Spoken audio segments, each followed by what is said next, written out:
akhirnya dari program ini juga terlihat beberapa potensi ruangan yang bisa dipamerkan secara berkelanjutan. Juga perjuangan dari teman-teman 51 seniman berjuang mati-matian untuk menyediakan ruang pamer. Silakan datang, silakan melihat. Ada orang yang satu rumah berpameran bertiga dan mereka mati-matian, mungkin ceritanya juga cukup dramatis ya. Kalau nama saya tuh kalau sama Adhikara tuh setiap Adhikara itu 2 jam sebelum pembukaan masih geret-geret kursi itu pakai gerobaknya RT sambil dia bilang bangke ini gara-gara William Robert. Jadi dan habis itu tamunya sampai hari ini tidak ramai sekali, bahkan Irawan akan menjadi akan berpameran tunggal dari event ini di sebuah galeri yang akan dibuka di Bali nanti. Itu saja dari saya. Kita kembangkan nanti diskusi ini ziarah nyanyian ziarah dari Setioko, karena kalau dikasih ke saya panjang banget nanti, tapi boleh-boleh juga nanti disinggung soal ini di event berikutnya. Terima kasih teman-teman yang sudah jadi pembicara, terima kasih yang hadir. Mari bikin diskusi yang hangat dan membaca karya Setioko itu. Teman-teman semua sudah hadir di tempat ini ya. Pertama-tama saya sebetulnya merespon ajakan Bung William ini semacam sebuah penegasan ya, sebuah penegasan tentang saya harus kembali ke diri saya sendiri. Artinya ketika ide pameran di dalam rumah, di tempat kita masing-masing adalah bagi saya sebuah penegasan bahwa kita harus menggali diri kita harus kembali ke kekuatan kita harus kembali ke kelemahan kita dan seterusnya. Ya artinya itu saya respon akhirnya dengan karya yang mendukung itu ya, mendukung respon saya itu. Jadi di sini saya mengangkat tentang nyanyian ziarah. Memang sebetulnya ini berangkat dari Mazmur ya, dari Mazmur bahwa ada satu umat Israel dia selalu melakukan ziarah ke tempat yang lebih tinggi. Nyanyian ziarah punya pengertian nyanyian pendakian ya, nyanyian pendakian ke Bait Allah dalam konteks itu.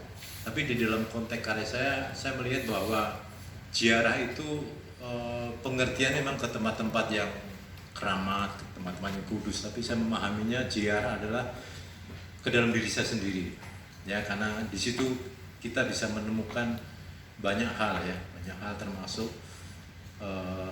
yang nggak pernah kita pikirkan ya. Nah dari situlah mulai saya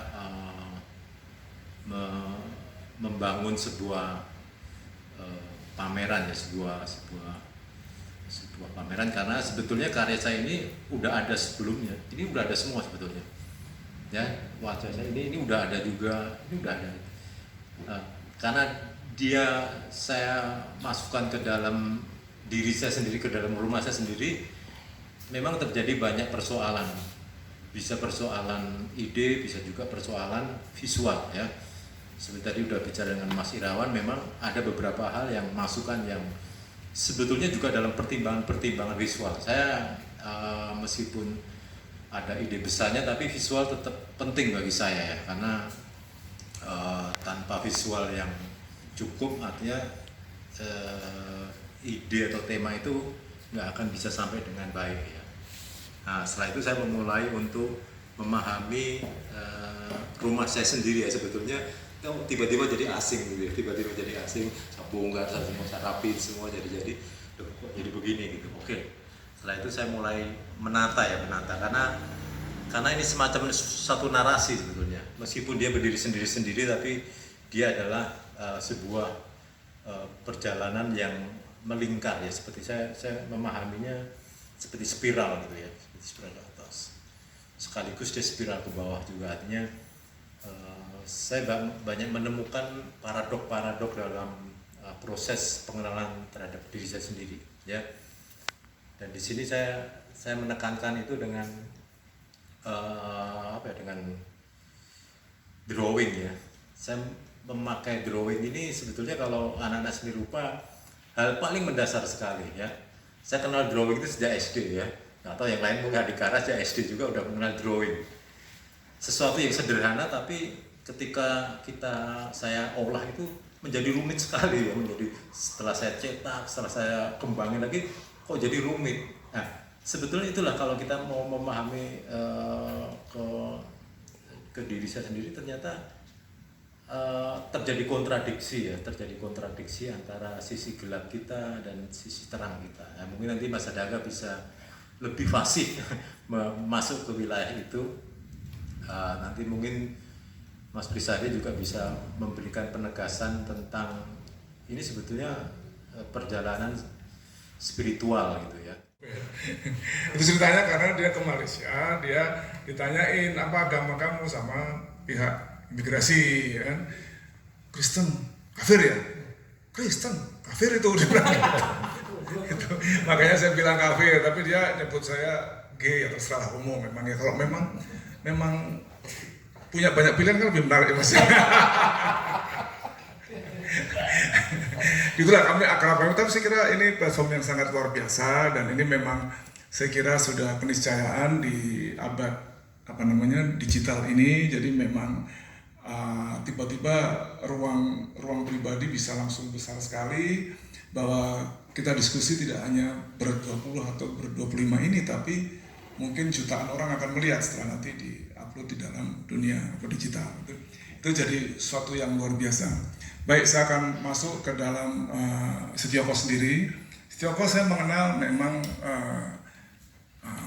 di Bandung, tapi saya udah mau keluar gitu. Ketika saya keluar dari ITB, ada anak yang adik saya yang lebih muda pameran bareng-bareng, dan ini kok ada anak yang pakai alamat rumah saya, kebetulan saya punya rumah, orang tua saya mampu beli rumah Mas. Terus, kok siapa nih gitu? Terus dia bilang, ya kurang di rumah, kok pakai rumahmu aja. Tapi lah kebandelan Setioko. Kemudian saya lihat kemudian anak yang bandel ini kemana? Wah, ternyata dia singgah dulu ke rumah-rumah Tuhan dan seterusnya ya. Wah, tiba-tiba jadi sangat sangat merunduk dan seterusnya, dan kemudian saya ketemu kembali dengan Jung dan seterusnya. Jadi ini saya kira nanti diskusi yang cukup menarik gitu ya. Gitu. Baik, tadi sudah disebut oleh Setioko bahwa dia berangkat sebetulnya dari dua hal paling tidak. Pertama adalah drawing yang dia kenal sejak SD dan memang itu dasar dari pelajaran mata kuliah di seni rupa. Dan kedua adalah ruang yang sebetulnya cukup bahaya karena dia intim, tapi persepsinya udah tiap hari sebagai rumah tinggal. Padahal ini harus dirusak, dijelajahi, diperkosa dan seterusnya untuk menjadi sebuah karya. Dan saya kemudian melihat suatu keberhasilan yang luar biasa pada beberapa karya instalasi dari Setioko gitu. Kalau kita bicara drawingnya Setioko, ini memang kita mengenal drawing ini kalau tidak salah kemudian cukup meledak ketika isu seni rupa kontemporer berlangsung di sekitar tahun 90-an gitu, di mana ini dulu dianggap sebagai bukan mainstream ya, sebuah media yang bukan mainstream, tapi kemudian didedakkan untuk kemudian menjadi tampil ke depan. Tokoh-tokohnya kita kenal Agus Wage dan seterusnya gitu. Nah, pada karya-karya drawing Setioko, pada karya yang konvensional ini, drawing konvensional ini saya melihat memang ada beberapa yang disebut sebagai apresiasi ya, jadi apropriasi yang kemudian meminjam dari karya-karya sebelumnya dan diolah menjadi karya sendiri. Mungkin kita bisa mengenal beberapa karya ikon-ikon menggambar punggung dan seterusnya tadi ya. Kemudian juga seingat saya Sikat Gigi itu sebuah performance yang dilakukan oleh Dadang Kristanto ya. Di sekitar tahun 80-an ya. Sekitar tahun awal 80-an atau akhir tahun 70-an lah gitu. Tapi yang menarik kemudian Setioko mengolah drawingnya ini menjadi karya-karya bagian dari karya instalasi yang menurut saya sangat-sangat berhasil. Jadi saya respect sekali dan kita bisa melihat karya tangga tadi yang luar biasa, juga karya yang sangat sangat subtil gitu ya, sangat menurut saya sebuah usaha yang nanti mungkin Prisadi akan bisa lebih menjelaskan, dan Mas Andaka ya bisa lebih menjelaskan soal aspek-aspek imanensi gitu. Tadi barusan saya diskusi juga dengan Indra gitu, bagaimana dipercaya bahwa karya seni pun juga punya nilai spiritual sebetulnya dari aspek ini ya. Karya tangga menurut saya karya menarik. Jadi mungkin seumuran saya bersama Dodo di tahun 70-an itu ada film yang luar biasa sekali, film Jesus Christ Superstar. Menarik karena sudah jelas filmnya, filmnya dari Nasrani, kemudian yang bikin gay gitu ya. Tapi itu zaman itu menginspirasi banyak anak muda yang pasti sebagian besar Muslim dan membuat rock opera. Yang paling terkenal adalah kemudian Harry Lusri dengan opera Ken Arok, kemudian kalau di Jakarta ada opera Cikini dan seterusnya ya, dan di dalam film itu sebagai waktu itu saya masih Muslim gitu ya, sekarang kata dia homo ya jadi Muslim. Saya terpukau ketika Jesus gelisah, marah-marah dan naik bukit. Naik bukit dia mempertanyakan posisinya, kenapa? Gue bertanya sama lu dulu Bapak gitu kan. Apa tugasku dan seterusnya, kenapa harus disalib dan seterusnya, tapi wajahnya marah gitu dan if you only want to say kalau masalah lagunya kan, jadi yang nyanyi Ian Gillan itu luar biasa, tapi diperankan oleh Ted Nelly, jadi ini sebagai anaknya Pak Yok Kuswoyo nih, jadi kita berdua last flower generation lah gitu. Jadi itu sangat menginspirasi sekali dan buat saya sebagai anak yang bukan Nasrani, saya jadi mendapat kesadaran loh, ternyata Gusti Yesus tuh punya Tuhan loh gitu saya. Buat non Kristiani terutama Muslim agak sulit memahami soal aspek Trinitas ini kan gitu ya, dari aspek ini. Tetapi kemudian sekarang saya merasakan bahwa naik ke bukit itu saya melihat karya Setioko itu mencoba naik gitu. Ada imanensi adalah aspek ilahiyah yang ada di dalam kehidupan kan.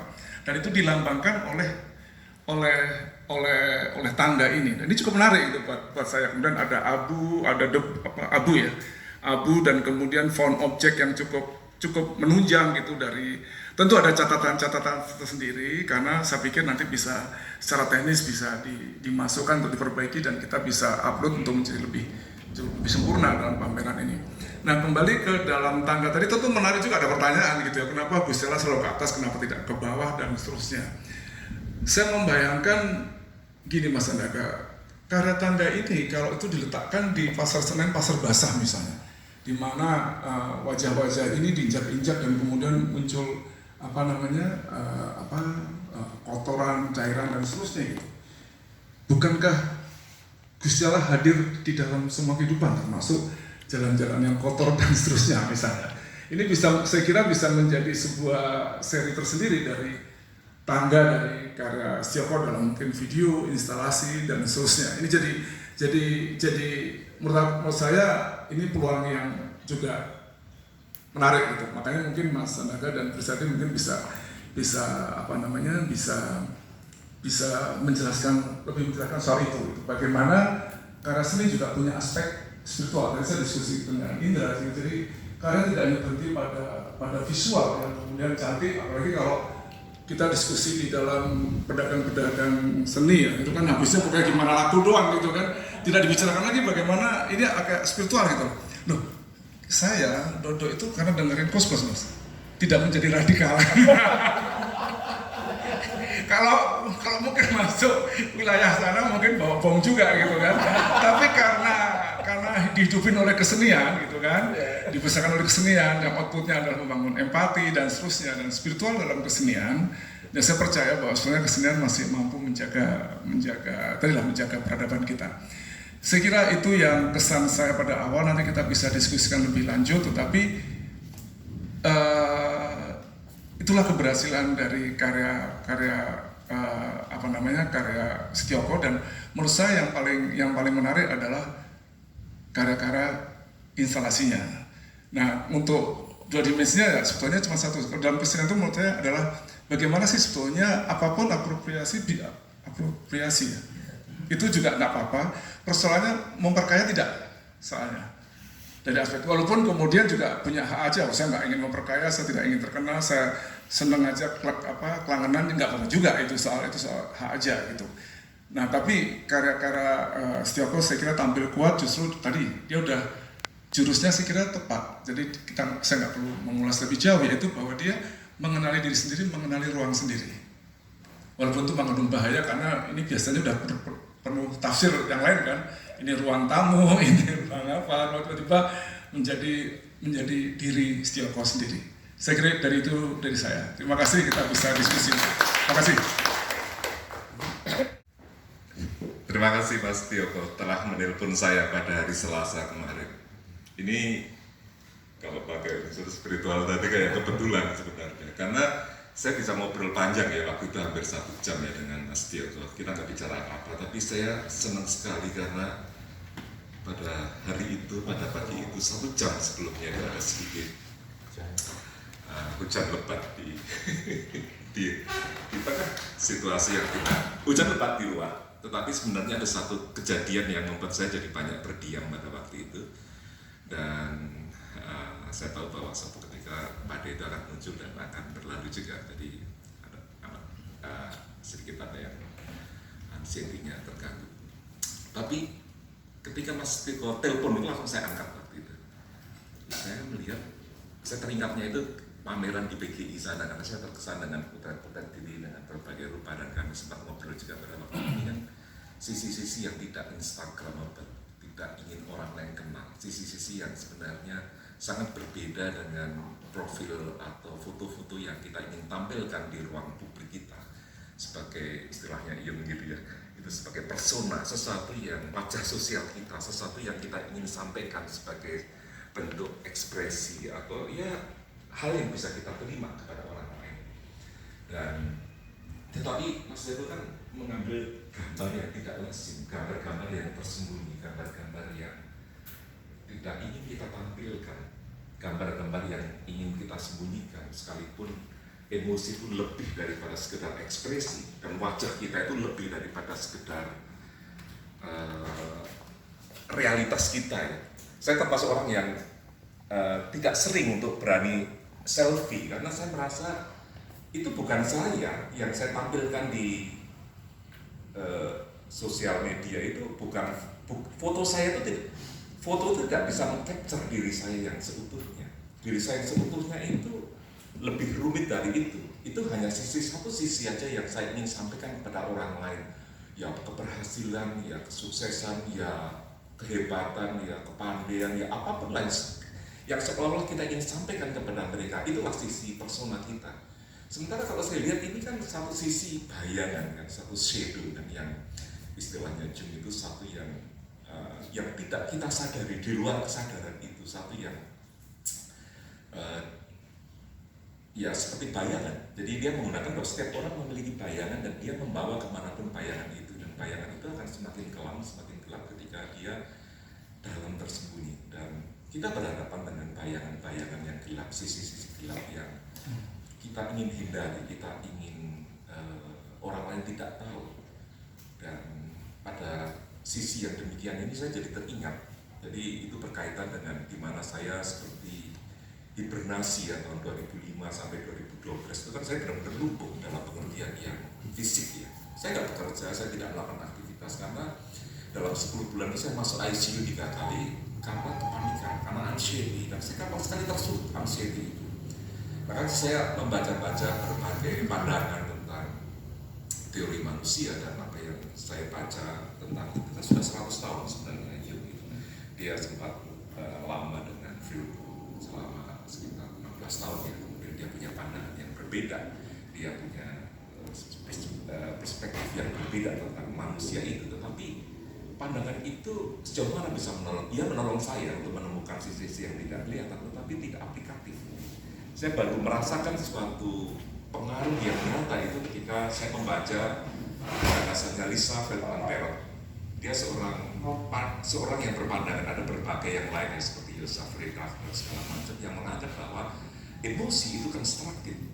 Emosi itu dibentuk oleh keseharian kita, sejarah kita, dibentuk oleh masa lalu kita, dibentuk oleh pilihan-pilihan sadar kita, sehingga constructive emotion itulah yang menjadikan diri kita seperti ini ya manusia. Terima kasih. Saya kira jam 5. Oke.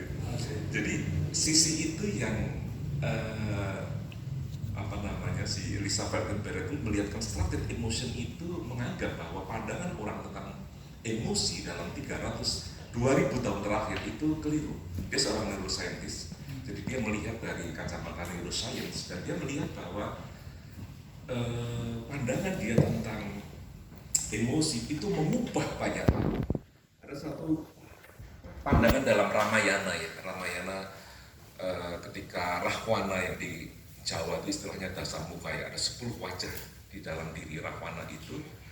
Si Raja Mahabali dia mengatakan, kamu memiliki 10 wajah. Dan setiap orang sebenarnya memiliki 10 wajah itu, tapi ambil satu wajah yang paling tepat, yang menggambarkan presentasi dirimu, yaitu ambillah wisdom. Di situ ada kesombongan, di situ ada satu kecongkaan, kesombongan, satu kedengkian, kebencian dan segala macam. Saya ingat ada satu buku kecil traktat zaman kita masih kecil itu ya, hati manusia. Di sana ada merak, di situ ada babi yang menggambarkan kerakusan, di situ ada ular yang dan rupa-rupa gitu ya, rupa-rupa manusia. Saya melihat bahwa identifikasi nama-nama itu cocok banget dengan sesuatu yang ada di dalam diri saya yang sebenarnya konstruktif. Dan itu yang saya harus lepaskan. Kemarahan, kebencian, ketidaksukaan pada tertentu. Dan saya melepaskan itu ketika saya sudah merasa saya harus. Jadi 2011 itu saya merasa kondisi fisik saya paling buruk. Saya punya jantung, saya punya macam-macam dan saya menjadi kayak benalu ya. Jadi istri saya yang bekerja, saya hanya bertahan hidup lah karena semuanya serba masalah. Saya jalan sebentar aja detak jantung saya sudah 150 pada waktu itu. Jadi saya harus benar-benar hati-hati untuk tidak mengganggu keseimbangan saya, dan dokter sudah bilang ini itu termasuk tindakan yang menurut saya radikal ya, harus operasi ini operasi itu. Tapi ketika saya kemudian sampai di Sendang Sono, saya bukan seorang Katolik, saya latar belakang Protestan, jadi tapi itu gak ada artinya sama sekali sebenarnya. Saya jalan kaki dari bawah itu saya 7 kilo ya, saya udah latihan tiap hari, dan ketika sampai di sana saya punya semacam ikrar gitu. Saya lepaskan kemarahan, saya lepaskan kebencian, saya lepaskan ketakutan, saya lepaskan kecemasan, dan ini semua ada di wajah seperti ini. Jadi ketika melihat ini, loh, kok saya seperti melihat apa ya, deja vu gitu. Ini kan wajah-wajah yang sebenarnya saya miliki juga, wajah-wajah yang kita ingin hindari ini. Tapi saya lepaskan, dan sejak itu saya nggak pernah yang namanya doa meminta-minta. Saya nggak pernah lagi minta ini, minta itu. Kenapa? Apa yang muncul dari orang yang berdoa ini dan itu kan berangkat dari constructed emotion dia yang sangat spesifik, sangat subjektif, yang belum tentu baik juga. Yang saya harus lakukan justru saya melepas banyak hal. Saya ingin melepas ketakutan, saya ingin melepas kecemasan, saya ingin melepas kekhawatiran, saya ingin melepas kegelapan, saya ingin melepas ini. Dan itu saya lakukan hampir setiap saat. Saya seperti melakukan detachment terhadap detoksifikasi juga di dalam diri saya, dan saya seperti kalau dalam ilustrasi hati manusia itu harus membuang merak ini, saya harus membuang ini, dan itu saya lakukan tiap saat, dan itu menyembuhkan saya, itu menolong saya, sangat menolong saya. Dan meskipun bukunya Elizabeth Gilbert itu baru terbit 2015, tapi saya membaca tulisan-tulisan dia sejak tahun 2007. Jadi constructed emotion, dia bilang bahwa emotion itu real. Jadi kalau saya nggak suka sama Pak Sari misalnya, soalnya hidungnya yang kanan lebih gede daripada yang kiri, itu real. Saya nggak bisa memprotes, orang lain pun tidak bisa memprotes, karena itu dengan judgment yang real. Kalau saya nggak suka dengan matanya yang berbeda kanan dan kiri, itu real. Dan pilihan yang subjektif itu. Dan itu diperkuat oleh pandangan Daniel Kahneman. Dia seorang psikolog yang dia menulis buku. Dan buku itu sangat menggoncangkan. Sebenarnya dia mendapat Nobel dari dengan temannya ya, orang style, dua-duanya orang style dari Indiana University. Dia menulis fast thinking, slow thinking. Jadi dia mengatakan bahwa 95% sistem kita itu sistem satu, yang sifatnya reaktif, yang sifatnya agresif, yang sifatnya impuls, yang sifatnya spontan. Itu diambil dari library kasanah pikiran kita. Jadi kalau kita pernah lihat pada waktu dulu di Serpong ya, sekitar 2 tahun yang lalu ya, ada seorang remaja berdua dengan pacarnya ditangkap polisi, lalu tanpa nggak tahu arahnya kemana, juga dia menghancurkan motor itu Itu viral sekali. Motor itu dihancurkan dan dia ingin menumpahkan kemarahan itu pada motornya itu. Pertanyaannya, respon semacam itu baru muncul sekarang atau sebenarnya sudah tertanam? Kalau dalam teori constructed emotion itu sudah tertanam. Jadi kecenderungan kita, misalnya istri kita lagi ngomong gini lalu saya muncul nggak suka, muncul marah nih, itu constructed dan saya harus melepaskan itu, saya harus melepaskan. Dan saya mengalami persoalan ya, ini mungkin tidak perlu disampaikan keluar karena sangat private ya, dan di tengah keluarga kami ya, anak saya 2 kali tidak ingin mengakhiri hidupnya, dan saya juga bingung kenapa ini.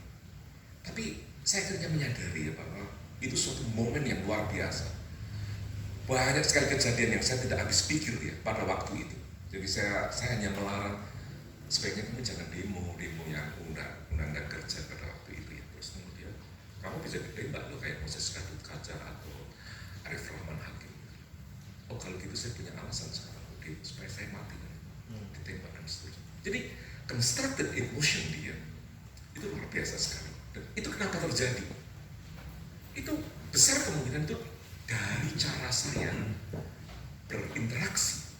Karena saya dalam kondisi tidak normal kan, 2005 sampai 2012 saya penuh dengan gambar-gambar ini kan, yang sisi negatifnya gitu, sesuatu yang tidak ingin saya kenal gitu kan, satu shadow yang dalam diri saya yang apapun namanya gitu, dan dia dibentuk dalam lingkungan semacam itu. Dan ketika akhirnya ya tertolong, luar biasa tertolong. Jadi ini saya singkat aja, dia tertolong bulan November 2019. Tertolong. Dia sebelumnya asesmen di sekolah dan kemudian kami bisa melakukan rilis. Nanti sebenarnya yang datang nanti masukkan juga dia punya sakit yang luar biasa dan dia tertolong juga dengan emotion releasement itu. Ini sedikit jadi ceritanya kemana-mana. Tapi yang terjadi kemudian tahun 2020 pas pandemi itu dia pulang. Pelajarannya itu 1 semester dapat A semua. Dia bisa melepas itu. Dia bilang begini, Pak, kepala saya itu seperti kamar saya. Apapun yang masuk kepala saya, entah positif atau negatif, itu berantakan seperti kamar saya. Jadi ketika dia bilang bahwa, Pak, saya ingin membereskan kamar saya, dan akhirnya ketika dia diberes, saya lega sekali karena dia melihat simbol keberantakan di kamarnya itu tidak dari kepalanya.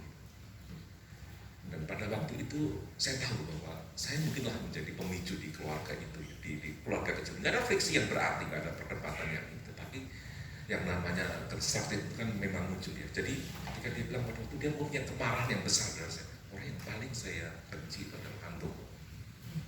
Tapi ada momen di mana kemudian itu berbalik, di mana kami menjadi sangat dekat. Karena akhirnya apa yang dia munculkan itu kan dorongan yang ruwet di dalam diri orang yang ruwet. Dan saya merasakan keruwetan itu di dalam diri saya. Muncullah GERD, muncullah anxiety, muncullah macam fata morgana dengan macam-macam lah. Dan saya merasa, oh itulah manusia. Itulah sisi-sisi yang tidak saya kenal dari diri manusia. Dan saya akan bersyukur. Jadi constructed emotion itu 2015 kalau nggak salah. Kemudian tahun 2001 si Lisa Feldman Barrett itu menulis lagi 7,5 pelajaran yang didapat dari otak.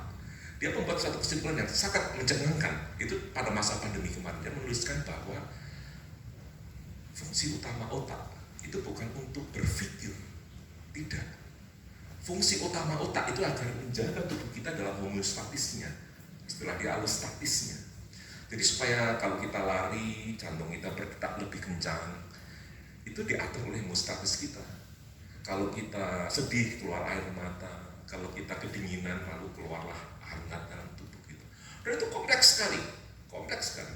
Dalam tubuh manusia ini, karena di dalam tubuh kita saja, di lambung ini menghasilkan 400 kelenjar. Enzim dan segala macam. Itu dalam satu tubuh gitu. Saya setengah melakukan transformasi digital pada sebuah kerajaan Jepang. Di luar kota. Yang produksinya hanya 3. Omsetnya besar sekali dan dia dikirim kemana-mana. Tapi produknya cuma 3 divisi, ya saya sebut CR dan segala macam. Tapi skalanya besar dan mereka menggunakan komputer yang terbaru, sistem yang terbaru, dan itu memerlukan 1.300 orang untuk setiap saat menjaga agar ini bisa konsisten gitu. Nah, manusia itu lebih kompleks dari itu, jauh lebih kompleks, dan kemampuan berpikir otak kita tuh tidak hanya menghitung 2 kali 2 sama dengan 4 atau menghitung tadi saya nama lupa tadi ya Roland Barthes tuh ya. Saya tadi lupa siapa namanya Roland Barthes tuh yang tentang mitologi tadi. Itu hanya kecil sekali, tetapi otak yang kita miliki ini mengatur seluruh keseimbangan tubuh kita. Contohnya ketika kita jalan virus ini, ketika kita kena virus ini ya, terjadi infeksi ya, tubuh kita, T-sel kita itu mengenali 25 juta. Mas, yang saya Jadi kepanjangan ya. takutnya nanti waktunya yang lain harus punya Oke. cerita ini supaya tidak lari dari karyanya. Oke. Nah ini ya saya kembali lagi ke karya ini. Jadi artinya memang potret diri semacam ini yang saya perlu, dan saya pikir anak saya, istri saya, semua orang yang perlu memiliki potret diri yang semacam ini, sehingga kita bisa bercermin. Dan ini bukan perjalanan yang mudah ya. Menulis, menggambar semacam ini bukan dari sisi skill ya, tapi keberanian dia untuk mengungkapkan wajah-wajah yang tidak dia ingin kenal, tidak ingin dia sampaikan kepada orang lain. Itu adalah suatu journey yang panjang. Dan bagaimana itu akhirnya bisa mengubah ya. Socrates kan bilang, know yourself, kenalilah dirimu sendiri. Dan inilah suatu upaya yang paling penting sebenarnya kan di Delphi itu kan ada 3 kan, itu yang pertama know yourself. Jadi ini menjadi suatu perenungan yang mendalam pada zaman ini ketika kita mudah sekali untuk dimanipulasi dengan media, dengan informasi, dengan segala hal, dan kita harus melihat kepada diri kita sendiri. Kira-kira begitu yang bisa saya sampaikan. Terima kasih. Sorry. Terima kasih banyak Mas Adaka. Sekarang Mas Sadil mau dongeng. Ya, silakan. Kata dekat, terus aku, jadi begini, dekat, Tuhan bilang, katakan ya Muhammad, aku dekat. Saya berpikir, dekat itu sendiri adalah jarak. Maka dikatakan, urat lehermu, itu pun jarak. Gitu. Nah, saya kenal Mas Setioko itu aneh. Saya waktu itu masih jadi orang bener ya, di sholat Jumat. Jadi orang benar, jadi sholat Jumat saya terakhir meninggalkan masjid, terus di belakang tuh ada yang mendegur saya pas saya satu Widi, loh kok kamu ada di sini? Saya di tempat kakak saya pelukis. Udah akhirnya saya pakai sarung langsung ke sini. Nah, wah kaget. Saya tanya, Mas sudah tinggal berapa lama? Pokoknya dari waktu itu sudah 9 tahun lah. Sudah 9. Berarti saya tinggal di sini nggak jauh dari sini. Loh, sudah 9 tahun tuh. Lamanya saya nggak kenal gitu. Hanya ada 2 alasan saya bilang bisa Anda maaf beliau. Pertama, Anda rambutnya tidak gondrong. Kedua, saya nggak pernah lihat ada orang bawa kanvas pakai mobil keluar. Itu 2 alasan itu. Nah, makanya saya bermain dengan kata dekat tadi. Saya selalu berpikir setiap pertemuan, baik yang pertemuan biasa itu bukan satu kebetulan, nggak ada yang kebetulan. Jadi yang menarik adalah setiap karya memang itu spiritual, ya spiritual. Dalam arti contoh begini ya, saya berlari-lari ya. Ada seorang teman pelukis abstrak. Waktu itu saya masih tinggal di Cilandak ya. Dia bawa karya ukuran sekitar 3 meter di tempat saya ditebarkan. Saya lihat, Anda orangnya eksplosif. Maksudnya Mas? Ya kalau marah selalu ada yang dijadikan sasaran, misalnya piring pecah, gelas pecah. Kok tahu Mas? Walaupun itu abstrak, saya lihat tegangan pada garis. Berarti saya bilang Anda belum membebaskan. Maksudnya kan saya sudah dibebaskan. Oh enggak, Anda belum. Setannya masih ada di dalam diri Anda. Kemarahan itu masih disimpan dalam bawah sadar. Ketika Anda buang, itu justru itu bukan harusnya Anda pelihara. Aspek itu di Freud juga pernah menyoal soal itu, misalnya aspek-aspek yang negatif ketika dipelihara dia akan menjadi positif. Karena biasanya tubuh selalu punya kecerdasan yang jauh lebih ini. Karena apa ya? Kalau di filsafat fenomenologis ada istilah tubuh cahaya.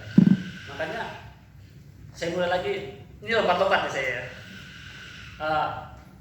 Saya lagi sebelum sampai ke sini ke Tuhan. Sebenarnya persoalan kita di sini bermula dari Tuhan. Ketika dia punya problem, ketika di dalam kitab kami disebut misalnya, aku mencipta maka aku ingin dikenal. Waktu itu berarti katakanlah Tuhan ansih gitu. Dia siapa yang bisa mengatakan Tuhan ada kalau tidak ada ciptaan? Ya, itu kan mirip kayak Descartes begitu Argosum. Jadi aku mencipta, aku berpikir maka aku ada. Maka ketika Tuhan berpikir, maka disitulah ciptaan dimulai. Nah, berikut misalnya waktu itu katakanlah di surga sudah dimulai ciptaan malaikat dan iblis juga termasuk ada di sana di dalamnya.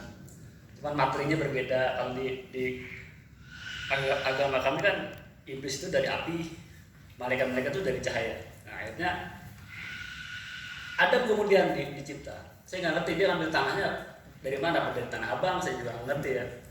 Saya berpikir berarti kalau di sana surga itu sendiri adalah bukan ruh, satu seperti bumi, berarti materi. Nah yang menjadi saya gelisah dalam persoalan-persoalan itu ya, akhirnya bahwa itu ada rekayasa di sana.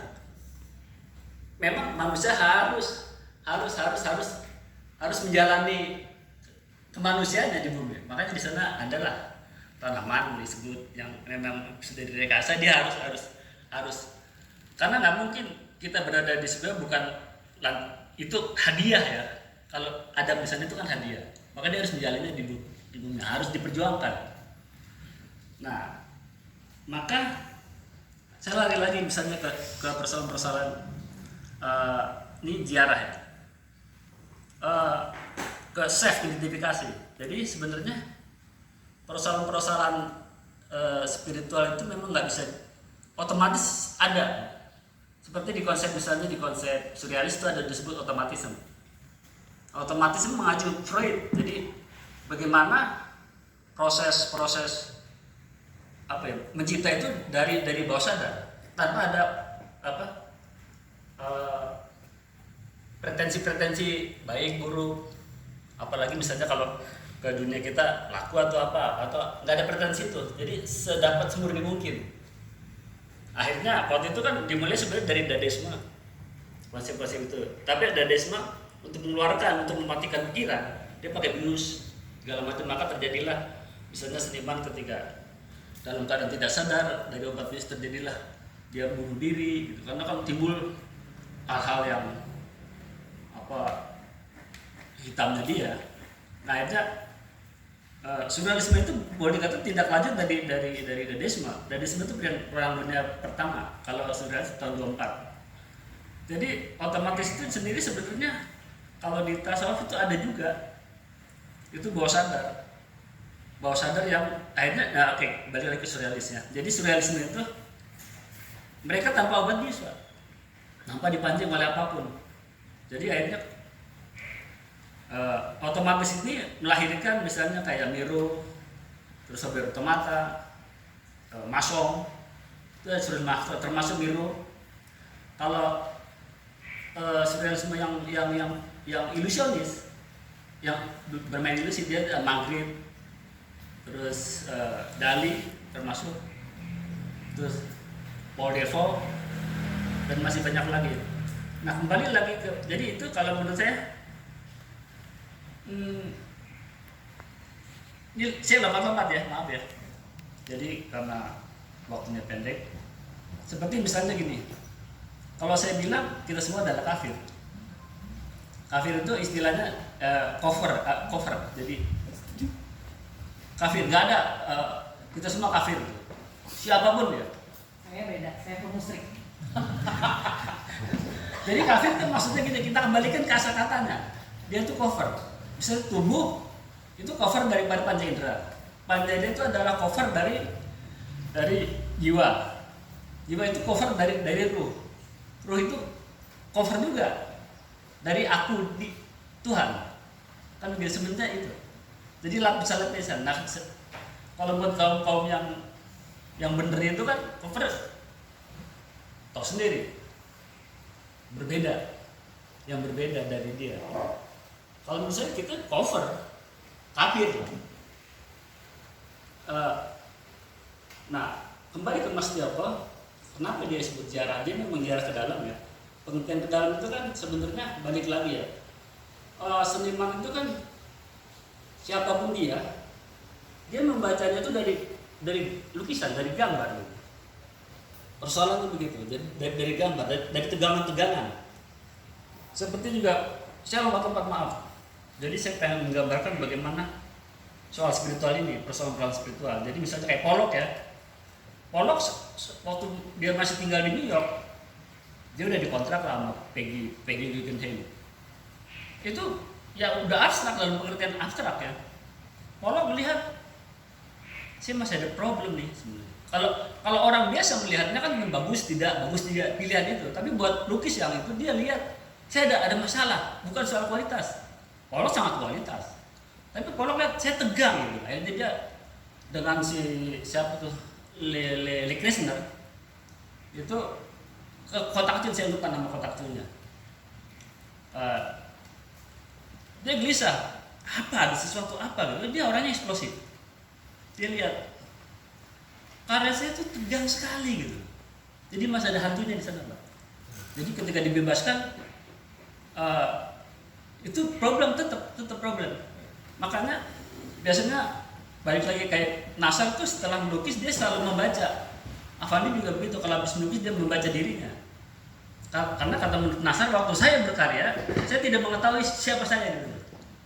Tapi ketika saya sudah menjadikan, dia baca, oh diri saya sekarang begini ya. Jadi menandai.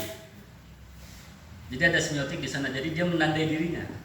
Jadi kalau istilah saya cerita sama anak-anak, maaf anak saya 3-3 indigo. Iya, jadi itu menyeramkan sekali. Misalnya gini, nah manusia itu kulit bawang, maksudnya ya, kulit bawang itu kamu kupas, kulit lagi, kamu kupas, kulit lagi, kamu kupas, sampai terakhir. Terus kita di mana? Kita fana, yang ada adalah dia, kan begitu. Jadi sebenarnya lapisan-lapisan dan melukis itu bukan lapisan-lapisan itu. Saya percaya, disadari atau tidak disadari, seorang pelukis waktu pertama dia berangkat mungkin dia ngambil 10 warna. Lama-lamaan lama cuma 2 warna. Itu karena untuk membuka aku, bukan dia. Nah, baik lagi ke Pollock. Akhirnya ketika dia di kota kecil dia ada sesuatu tapi nggak bisa apa ini? Apa abstraksi apa ini? Gitu. Akhirnya pas dia lagi begini, terus ada yang netes lah, chatnya. Dilihatin, kok enak ya, ringan sekali ya. Nah akhirnya dia tidak menyentuh, Pak. Dia begini. Rupanya kalau Pollock ketemu saya, tapi tetap Anda tidak menyentuh kanvas itu. Kalau menyentuh kanvas itu, tetap tegang, karena dia akan begini. Kalau di Cina mungkin dimasukin Shaolin. Kalau di sini masukin pesantren, tapi NU ya, bukan. Cuma perkara NU. Jadi harus setannya itu harus, tapi Pollock tidak menyentuh. Tapi dia akhirnya dengan begini, dia tahu, oh, jadi dia menemukan tool, tekanan dengan pukulan. Akhirnya timbul ruang. Dia berhasil. Lekasnya lihat. Oh, makanya itu tidak mudah karena dengan menekan begini, kan pukulannya jadi keduanya dia lambat. Itu timbul ruang. Nah, kalau memecahkan problem itu, problem psikis. Oke, terus kalau Mas Setio kok akhirnya memecahkan apa dari hasil Ya, karyanya? sebenarnya balik lagi ketika beliau mengutarakan persoalan ininya apa? Dia berada misalnya di agamanya itu kan dia melihat ayat-ayat itu ya tentang aku, gitu.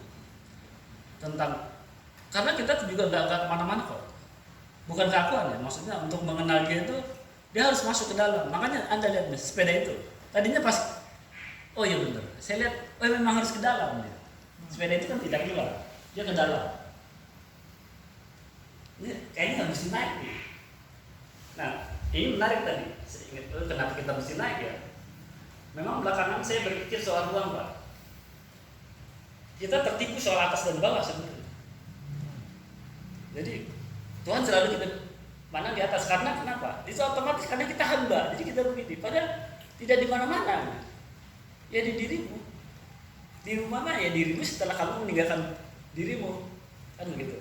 Jadi nah, saya yakin kalau Mas Tio kalau lebih cerita lebih dalam lagi, waktu gambar dia yang pertama figur tetap ada tegangan di pensilnya. Jadi sebenarnya kenapa melukis harus melukis terus-menerus? Karena dia untuk mengenali dirinya di gambar, mengenali yang cover yang terakhir, kafir yang terakhir. Nah, sampai ke situ proses-prosesnya terus-menerus. Saya juga nih maaf balik lagi ke hantu yang ada di dalam. Saya pernah lumpuh sekian tahun. Saya langsung sujud sama Tuhan. Kok tidak adil? Tapi ketika saya udah berubah kemana-mana nggak sembuh sekian tahun ya. Saya kamar mandi merangkak. Terus saya mikir saya harus terima, ikhlas gitu. Nah ketika saya mulai saya tidak lagi menuntut dia adil atau tidak, gitu. Karena dia menurut kacamata kita, akhirnya terserah engkau lah. Katakan aku adalah ikan di atas penggorengan, terserah engkau membolak-balik. Setelah saya dalam posisi itu, tiba-tiba tubuh saya bergerakan semua dan sembuh. Terus saya berpikir, berarti ada kemarahan saya yang terkunci di bawah sadar. Dan dengan saya melepaskan itu, saya mempanahkan diri saya membuka lapisan yang terakhir dari kulit bawah, maka saya ketemu dia lah katakan. Ketika saya ketemu dia, aku udah ada nih. Nah, di situ saya sembuh. Terus lari lagi ke sepeda, saya juga ke sepeda. Ini kan menarik, ini kan ziarah ya.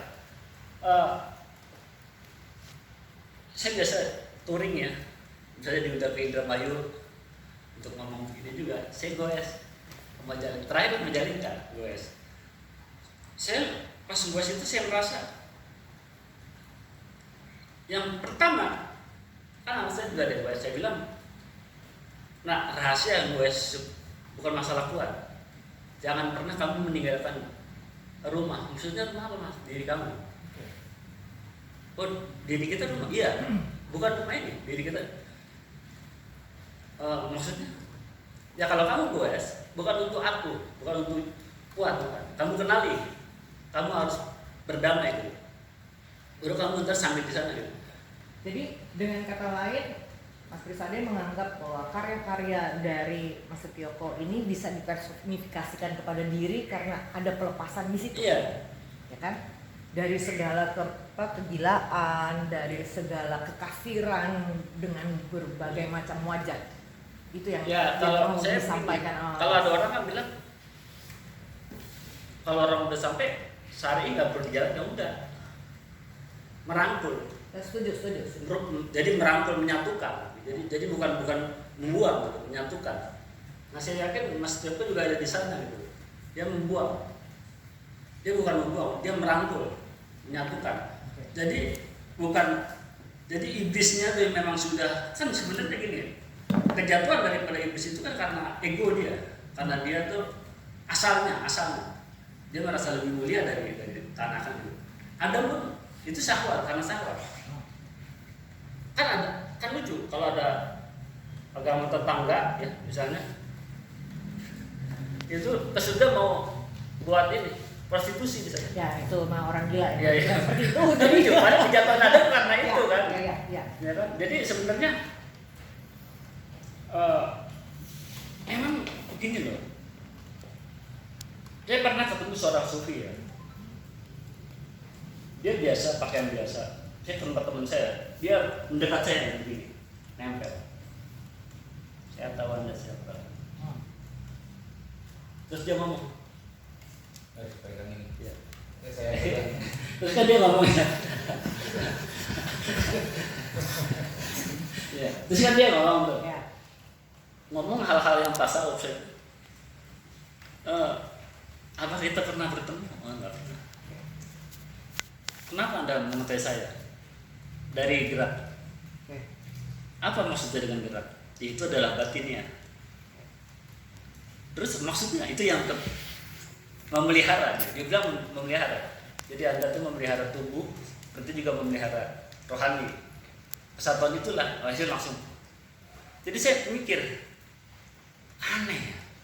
Saya pernah ada lagi kejadian yang... Ntar dulu. Saya yakin Mas Prisade punya banyak sekali pengalaman yang luar biasa. Tapi masih ada satu orang lagi pembicara kita di sini yang nanti kita diskusi lebih cair aja. Tapi saya harapkan bahwa Mas Prisade bisa mengatakan bahwa sesuatu bahwa apa sih dari karya yang ada di pameran sekarang hari ini yang kita lihat, apa yang Mas dapat dan apa yang Mas rasakan untuk diri Mas sendiri bahwa akhirnya Mas bisa menceritakan semua ini. Enggak usah panjang-panjang, cuman itu aja yang aku pengen tahu. Sama tadi saya cerita kayak ini tangga ya, ini kan tangga ke atas nih.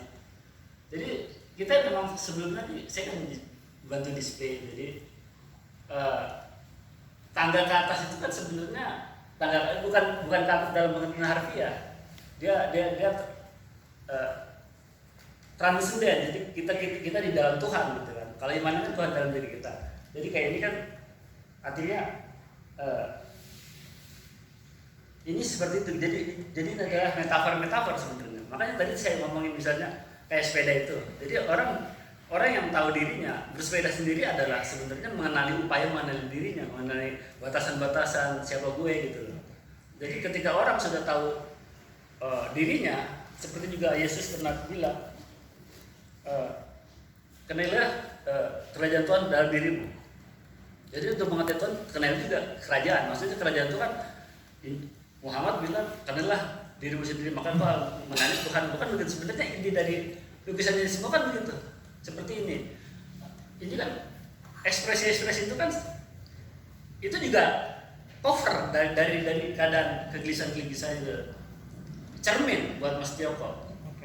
Untuk saya tidak lagi terlihat seperti itu. Kita mungkin pernah ingat misalnya satu novel Sibyl, itu satu orang punya banyak wajah, kepribadian bukan lagi ganda tapi sudah berpuluh-puluh kepribadian. Nah, dari situ sebenarnya juga mengkonfirmasi bahwa kita memang tidak pernah berwajah tunggal. Anda mungkin pernah berpikir gimana rasanya jadi seorang maling yang bisa nguras banyak harta, perampok atau koruptor gitu. Bagaimana rasanya bisa seperti Bunda Teresa, bagaimana bisa seperti Bill Clinton dan lain-lain gitu. Kalau sudah selesai pada tahap ini, kanalisasi ini, saya kira hidup Mas Setioko Hadi akan lebih panjang dari sebelumnya. Sehat baik secara mental maupun fisik, karena kalau mental kita tidak selesai itu ada yang namanya psikosomatis.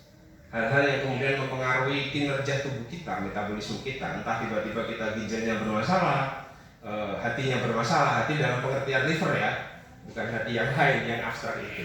Nah, itu kalau kita lihat dalam perspektif kembali kepada diri penjarahan. Tetapi saya selalu melihat bahwa seni itu tidak pernah lahir di luar kosong. Dia selalu punya konteks. Saya mencoba menarik konteks dalam dunia kekinian, media sosial misalnya. Ada dua kasus penting yang kemudian menurut saya relevan dengan karya Mas Setioko Hadi.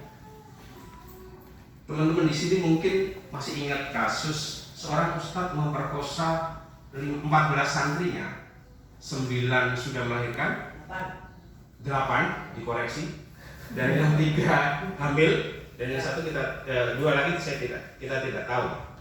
Oke. Pokok masalahnya sebenarnya bukan lagi pada pemerkosaannya. Saya juga heran gimana media sosial itu kemudian orang-orangnya tidak mempermasalahkan lagi pemerkosaannya. Yang mereka masalahkan adalah ini pasti ajaran agamanya yang salah. Pasti dia bukan orang itu. Pasti dia bukan orang Muhammadiyah. Oh, ternyata dia orang Syiah. Lalu itu dipakai untuk memukul orang-orang Syiah. Lagi-lagi yang terjadi kemudian adalah madness, kegilaan. Kegilaan kita tidak bisa berpikir secara jernih, dan kemudian di situ rame-rame orang memarahi, marah, kemudian menghujat, mengata-ngatai. Itu satu. Yang kedua, kasus kedua adalah penangkapan seorang perempuan yang menjual video-video eksibisionismenya ke 7 kanal berbayar, namanya Siskai dengan 3E. Yang di sini yang tidak tahu Siskai nanti boleh cari. Dia suka pamer vagina, pamer payudara di tempat umum, dan kemudian itu dijual. dan dia dapat duit sampai 2,1 miliar kalau tidak salah selama sejak tahun 2017. Oke. Yang menjadi pokok permasalahan di media sosial itu bukan lagi bahwa dia melakukan jual beli konten pornografi, tetapi kemudian dilacak lebih jauh. Ini siapa Siska ini? Oh, pasti dia orang Katolik tuh, namanya pasti Francisca. Kemudian kelompok Katolik mencoba membantah dengan menemukan fakta bahwa Siska itu pakai jilbab. Buktinya apa? Buktinya ketika ditangkap polisi dia pakai jilbab. Ternyata polisinya simpel, payudaranya itu gede sekali dan harus ditutupin, maka dia harus pakai jilbab.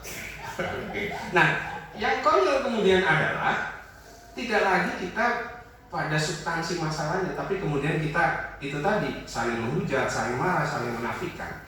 Kenapa itu terjadi? Inilah yang disebut dengan dengan energetic madness.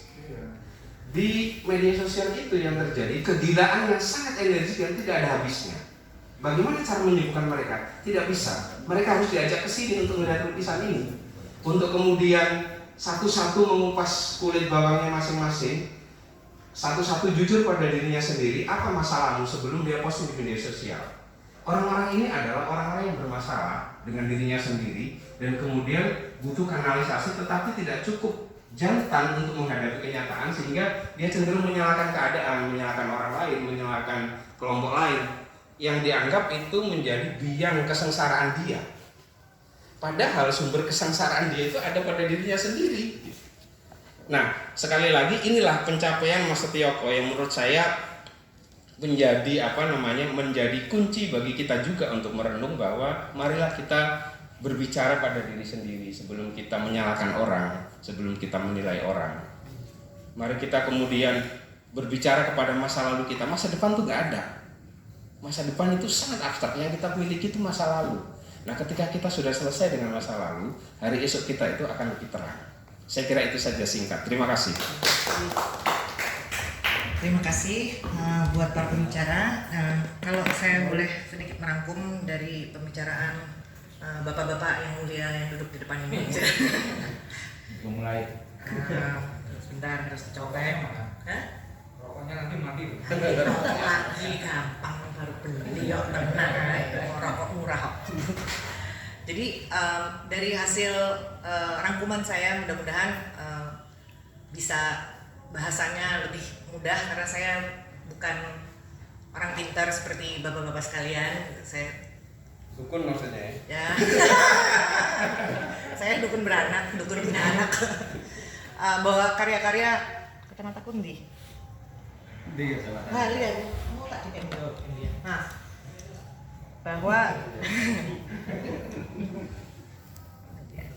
bahwa karya-karya Mas Setioko adalah sebuah perjalanan introspeksi diri yang juga merupakan perjalanan religius, juga perjalanan spiritual menguak jati dirinya sendiri.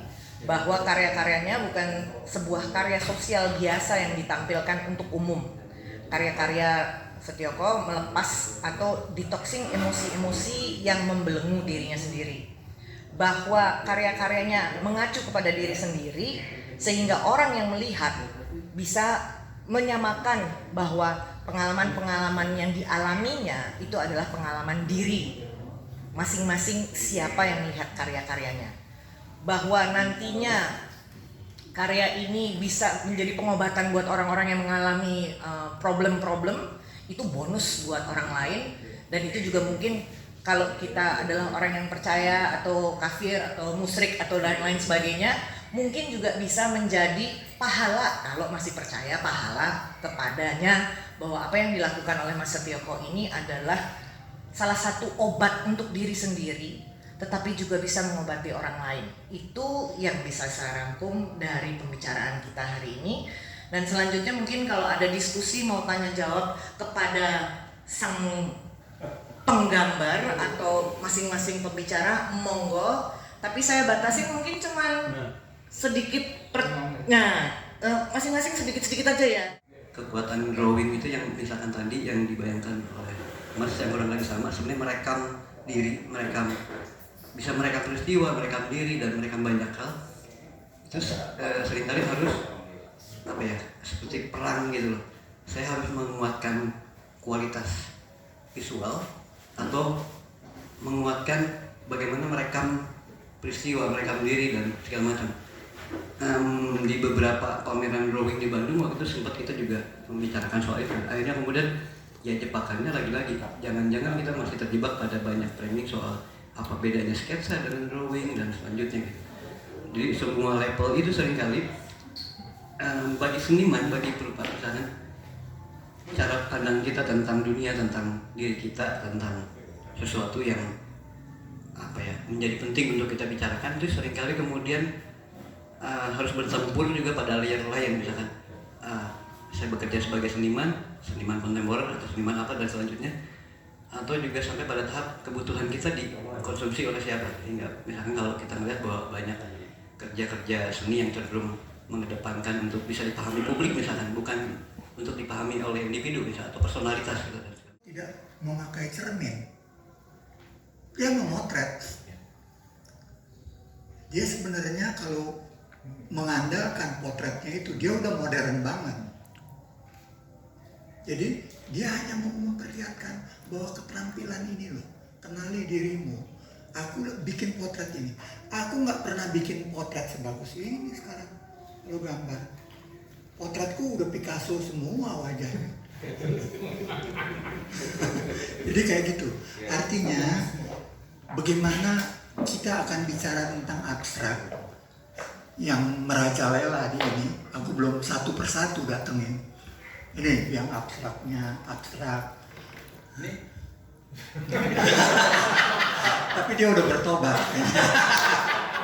Seenggaknya kepalanya yang diberesin. Jadi itu pertanyaannya. Jadi kenalilah dirimu. Dan ternyata waktu di IKJ yang diperkenalkan oleh dosen-dosen saya, kembali ke alam.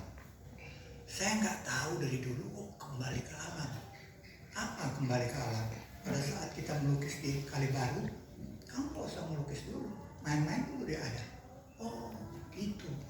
Rupanya itu pikiran filsafat yang abad-abad 17 itu orang sudah mengatakan back to nature. Jadi nggak ada yang baru, hanya mengutak-atik kiri kanan ini. Persoalan yang paling ini adalah kesadaran pelukisnya. Kalau dia nggak punya kesadaran untuk berpikir, kadang-kadang kalau ditanya ini maksudnya apa sih lo? Ya lo tafsirin aja sendiri, kayak gitu. Tapi bukan begitu kan ininya. Dan pertanyaannya buat Tioko adalah kenapa foto itu yang dibikin jadi ini, tapi Anda berbalik untuk bikin jadi pelukis yang berhati-hati. Karena pelukis-pelukis yang kayak gini banyak di Pasar Baru, walaupun nggak saya. Iya, Pasar Baru agak anatominya agak aneh-aneh dikit. Dodo memberikan, ya istilahnya sama yang ingin saya sampaikan gitu. Mohon maaf Mas Hilmi dan Mas Andaka, sebetulnya di penjelasan Anda sebetulnya sangat menarik dan memberi pengayaan buat kita semuanya. Tapi menurut saya sebetulnya betul Dodo Setioko itu menggambar satu wajah sebetulnya. Anda tertipu karena banyaknya saja. Sebetulnya tidak, dia menggambar satu wajah. Sendiri gitu. Dia muka yang apa ya, yang hampir sama sebetulnya ekspresinya. Nggak ada yang jahat, nggak ada yang bias, Joko yang kayak gini gitu ya, muka dari aspeknya. Karena itu menurut saya yang paling sangat berhasil adalah instalasinya sebetulnya, yaitu nyanyian ziarah ini. Ini yang jadi luar biasa tangganya, kemudian mencoba dengan dijelaskan oleh oleh Frisade soal dari aspek spiritualnya gitu. Kita mencoba mencari kaitannya karya seni dengan spiritualnya gitu. Itu satu hal. Kedua, Setioko bagaimanapun tetap anak Bandung, apalagi juga tua seperti saya gitu ya. Formalism, dong. Saya itu dikenal dari Bandung tapi sebagai IKJ filial karena suka menyelinap di IKJ gitu ya. Menyelinap karena banyak ceweknya dulu ya. Kalau Bandung kan cowok mulu gitu. Nah, formalisme terlihat di dalam karya sepeda ini. Coba Anda lihat. keseimbangannya kemudian diganggu oleh lampu yang dijatuhkan, sepeda yang menjadi aksentuasi ya. Bagaimana dia mengatur warna-warna jejak-jejak ban sepeda ya dari kombinasi warnanya kemudian menjadi menarik, tapi kalau itu tidak ada sepeda membosankan. Nah, lantas kemudian dikasih aksentuasi sepeda dan kemudian gangguan lampu ini. Demikian juga yang luar biasa ini sangat tafsir sekali, tapi sangat spiritual sekali. Kita bisa mendekatkan ke arah sana ya. Bagaimana menjadi abu dan seterusnya, mulai tadi menjadi abu. Demikian juga dengan karya tangga tadi ya, bagaimana saya merasa imanensi atau hadirnya ilahiyah di dalam manusia tadi seperti bisa dibilang gitu. Yesus marah kepada sang Bapa gitu ya. Wah, buat ngapain ya lu suruh gue disalib dan seterusnya. Bagaimana Astioso menemukan dirinya pada Astioso dalam membuat tangga ini kan. Nah, tentu saja tangga karena memang Stioko rada anak desa gitu ya. Jadi belum terbayang bagaimana menggarap lift misalnya atau eskalator gitu kan, hilang. Ini Yesusnya cepat tuh gitu. Tapi kemudian di bawah yang luar biasa loh, saya kira di bawah tangga itu karya yang sangat luar biasa. Ada lemari yang tertutup, ada piano ya, mungkin karena dia lepas dari pengawasan saya di Bandung, dia menjadi sangat Kristiani misalnya. Sementara saya Ahmadiyah, cocok jadinya. Gitu kira-kira itu. Tapi saya melihat sebetulnya ini adalah, saya mohon maaf, tapi saya bisa ngerti Mas Helmi, Mas Andaka, ini memang pekerjaan kami sehari-hari ketika memang harus belajar mulai menggambar dan seterusnya. Memang yang paling gampang dikenali adalah memang wajah. Kalau di situ memang, saya mohon maaf ini bukan mengajari, tapi di situ misalnya Setioko meminjam wajahnya untuk memperlihatkan kesakitan gitu, menyakiti diri sendiri dan sendiri. Betul, Mas Andaka, kemudian ada dua gitu, tapi nggak gitu banyak sebetulnya, nggak gitu banyak sekali gitu. Dari karya kita tertipu karena banyaknya ini, dan ini satu kesatuan sebetulnya dan betul kata Mas Dodo, Pak Jajang, saya kira itu. Jadi persoalan selanjutnya adalah bagaimana drawing ini diberi pengayaan. Jadi kita kenal tokohnya Agus Wage, Isa Perkasa yang luar biasa di tahun 90-an, itu semua lahir ya, 89-an teman-teman saya. Tapi bagaimana sekarang diberi pengayaan? Ini ada digital, ada jadi aku rada nggak sepakat sama Dodo, ini bukan otak-atik kiri kanan gitu, tapi ada sesuatu yang kita nggak tahu juga ke depan. Bagaimana new media nanti akan diketemukan, bagaimana soundscape dan seterusnya.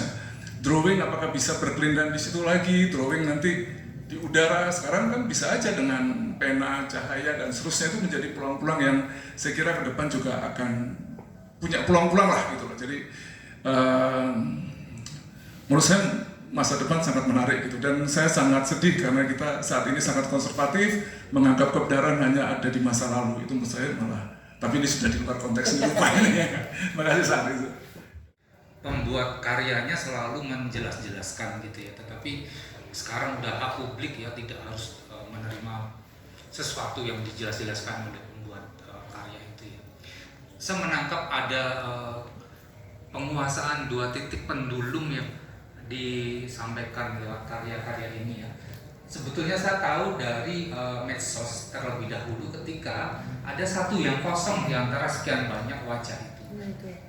Ya, saya melihat memang ada upaya Mas Setioko untuk seperti menuju kekosongan, menuju kehampaan, seperti mengupas kulit bawang merah ya. Dikelupas satu persatu, akhirnya kosong gitu. Ya, ini sangat transendensi ya. Kemudian saya lihat yang di tangga, dia begitu rela wajahnya diinjek-injek kalau kita naik gitu. Nah, ini 2 titik pendulum. Dia sebetulnya ada bentuk narsisme yang ingin ditunjukkan kepada banyak orang, bahwa aku mampu loh menggambar banyak wajahku, aku menguasai skill gitu kan. Tetapi dia juga memasrahkan dirinya menjadi sebuah kepasrahan total untuk diinjak-injak gitu ya. Ini sungguh dualisme yang menjadi dua pendulum ya. Dan ya saya pikir ini keberhasilan Mas Tioko untuk menyampaikan sesuatu yang ya baik dan buruk terserah nanti siapa yang menikmati bisa menangkap keinginan baik Mas Tioko atau enggak gitu ya. Jadi ya saya mengucapkan selamat ke Mas Tioko berhasil memberikan sesuatu yang baik buat aku. Terima kasih. Semua ini dari apa yang kita lihat dan apa yang kita rasa itu cuma kita sendiri yang menikmati. Jadi tanggapan orang silahkan didengar atau diresapi atau dinikmati atau ditolak mentah-mentah, itu adalah hak kita. Jadi pada hari ini kita ada di ruangan sini untuk menikmati karya-karya dari Mas Tioko. Mari kita resapi sendiri, kita pikirkan sendiri, kita rasakan sendiri. Apapun yang kita dapat dari karya-karya Mas Tioko itu adalah hak pribadi kita untuk berpikir dan merasakan. Tetapi apa yang kita dapat dari teman-teman pembicara yang ada di sini mungkin bisa menjadi sebuah input supaya kita lebih memahami apa yang dijalankan oleh Mas Tioko. Kurang lebihnya saya mohon maaf karena jujur saya baru sekali menjadi moderator untuk hal seni rupa begini, plus ditambah dengan kajian-kajian psikologi pula. Padahal saya cuma mantan penyanyi cilik yang nggak ngerti apa-apa gitu kan. Jadi saya harapkan kalau misalnya saya ada salah-salah kata